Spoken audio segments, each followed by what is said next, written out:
Everyone welcome to my new blog. So आज चाहिँ तपाईँ सबैजना सन्चै हुनुहुन्छ होला। सो अहिले चाहिँ म उता माथि डाँडामा हल्का मेडिटेसन गर्न आएको थिएँ होइन।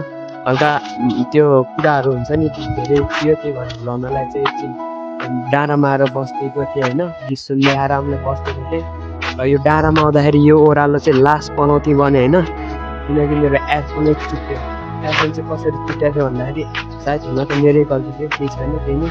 एयरफोन चाहिँ यसमा माथि मैले राखेको थिएँ कि यसबाट चाहिँ टायर र एयरफोनको चाहिँ सायद फाइट पऱ्यो भनौँ न, त्यही भएर चाहिँ एयरफोनलाई चाहिँ अब अन्तिम विदाय गर्ने बेला भइसकेको छ होइन। सो त्यही हो, भिडियोसम्म चाहिँ लास्टसम्म चाहिँ हेरिदिनु होला र त्यसपछि चाहिँ म घरबारी चाहिँ यसको अपरेसन गर्छु होइन। सायद सकेसम्म चाहिँ एयरफोनलाई म बचाउँछु होइन।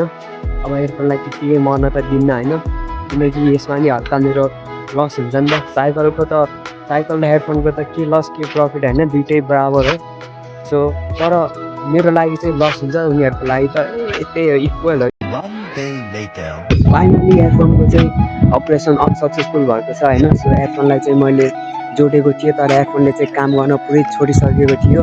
सो त्यस कारण चाहिँ मैले एयरफोनलाई चाहिँ रिस्कले होइन काचो कुचो लाएर यहाँ तलतिर फालिदिइसकेको छु होइन।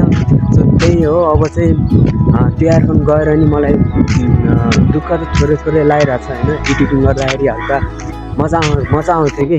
सो केही छैन, अर्को नयाँ किनौँला होइन।